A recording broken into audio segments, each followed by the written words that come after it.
Assalamualaikum warahmatullahi wabarakatuh. Selamat pagi dan semangat pagi anak-anak belajar dari rumah. Semoga kalian semua selalu sehat dan selalu diridhoi oleh Allah Subhanahu wa Ta'ala. Amin. Selamat datang kembali di kelas Bahasa Indonesia. Pada pertemuan kali ini, kita akan belajar tentang menelaah struktur dan kebahasaan teks fantasi. Kompetensi dasar 3.4 menelaah struktur dan kebahasaan teks narasi atau cerita fantasi yang dibaca dan didengar. Adapun tujuan pembelajaran kali ini, peserta didik mampu menelaah struktur dan kebahasaan cerita fantasi yang dibaca dan didengar. Struktur cerita fantasi dibagi menjadi 3. Orientasi, komplikasi, resolusi. Sekarang, buka buku paket kalian pada halaman 60-62. Berikut, cerita fantasi dengan judul Belajar dengan Gajah Mada. Struktur cerita fantasi yang pertama, yaitu orientasi. Pada bagian orientasi, berisi tentang pengenalan sebuah tokoh maupun latar yang ada pada cerita tersebut. Dalam orientasi, berisi tentang pengenalan tokoh, sifat-sifat tokoh, latar tempat, latar waktu, latar suasana yang menjadikan awalan masuk ke dalam cerita tersebut. Bisa kita lihat kalimat berikut. Minggu pagi yang cerah, Ardi, Handi, dan Dani berada di Candi Trowulan. Kata minggu pagi itu merupakan latar waktu. Yang cerah, latar suasana, di Candi Trowulan, latar tempat. Sedangkan Ardi, Handi, dan Dani merupakan siswa pilihan dari sebuah SMP. Itu berarti mengenalkan tokoh yang ada di dalam cerita. Struktur yang kedua yaitu komplikasi. Komplikasi memuat permasalahan yang dihadapi oleh tokoh utama. Pada bagian ini merupakan bagian inti dari teks fantasi. Bagian komplikasi akan muncul konflik antar tokoh dan juga konflik batin. Bagian yang berisi masalah, berisi hubungan sebab akibat, sehingga muncul masalah hingga masalah itu memuncak. Bisa kita lihat pada kalimat, tolong, tiba-tiba terdengar suara Handi berteriak minta tolong. Kalimat ini merupakan timbul sebuah masalah dalam cerita. Bisa kalian lihat kalimat ini. Di sini dijelaskan timbul masalah hingga masalah itu memuncak. Struktur yang ketiga, resolusi. Resolusi merupakan pemecahan masalah yang dialami oleh tokoh, baik tokoh utama maupun tokoh figuran. Resolusi merupakan bagian penutup yang berisi penyelesaian masalah yang terjadi. Kita lihat pada paragraf cerita fantasi berikut. Selesai Dani menyelesaikan kalimatnya, terdengar dentuman keras. Boom! Seakan ada yang mengangkat mereka bertiga. Tiba-tiba sudah kembali berada di area Candi Trowulan tempat mereka melakukan pengamatan. Nah, kalimat itu merupakan penyelesaian masalah dalam cerita fantasi Gajah Mada. Menelaah variasi pengungkapan struktur cerita fantasi. Pengembangan struktur bisa dilakukan dalam berbagai pola. Pertama, dikembangkan dari deskripsi latar. Kedua, dikembangkan dari pengenalan tokoh. Tiga, dikembangkan dari pengenalan konflik. Keempat, dikembangkan dengan menghadirkan tokoh lain. Kelima, dikembangkan dengan mengubah latar.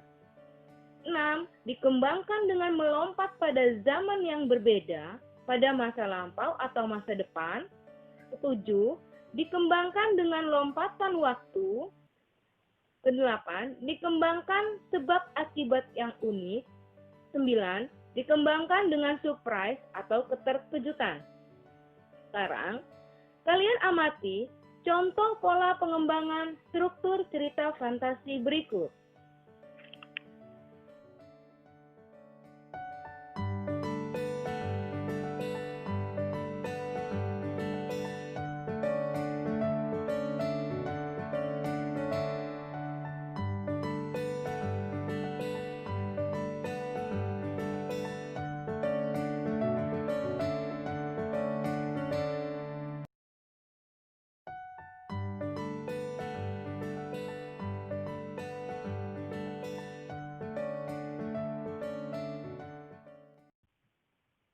Sekarang buka buku kalian halaman 68 sampai 69.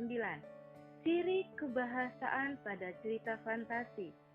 Ciri yang pertama, penggunaan kata ganti. Kata ganti adalah jenis kata yang menggantikan nomina atau kata benda. Penggunaan kata ganti dalam cerita fantasi adalah kata ganti orang pertama, aku, saya, dan kata ganti orang ketiga, mereka atau nama orang. Ciri yang kedua, penggunaan latar dalam teks cerita fantasi dibagi menjadi 3, yaitu latar tempat, latar waktu, dan latar suasana. Kita lihat pada contoh deskripsi latar tempat. 3 rumah bergaya kerucut menyambut mataku. 3 rumah merupakan deskripsi latar tempat. Kemudian latar suasana.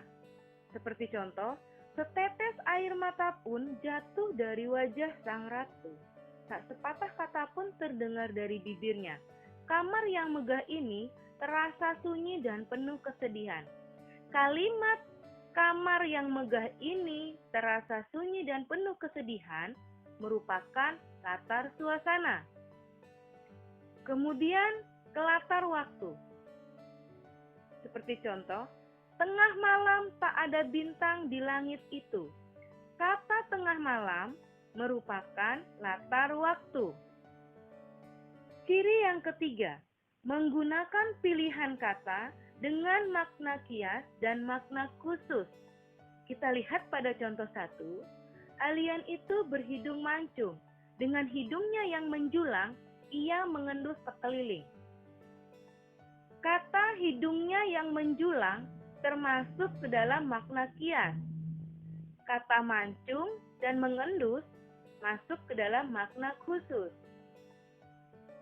Ciri yang keempat, kata sambung penanda urutan waktu.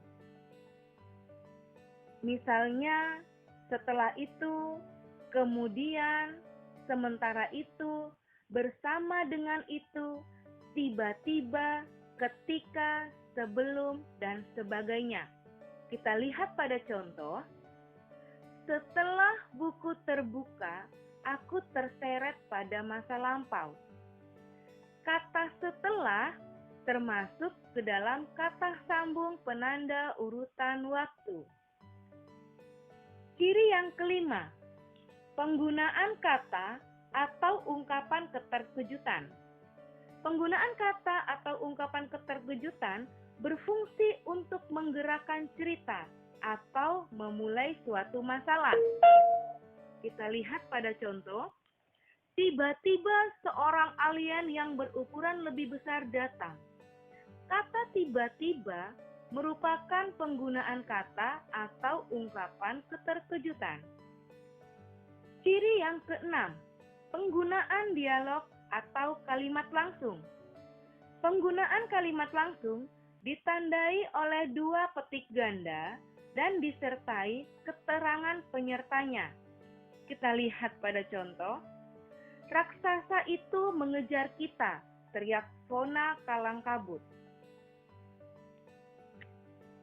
Di antara kalimat raksasa itu terdapat tanda baca petik 2. Demikian penjelasan materi, struktur, dan kebahasaan cerita fantasi. Terima kasih, selamat belajar. Semoga ilmu yang Ibu berikan bermanfaat buat kalian semua. Tetap semangat belajar dari rumah. Wabillahi taufiq walhidayah. Wassalamualaikum warahmatullahi wabarakatuh.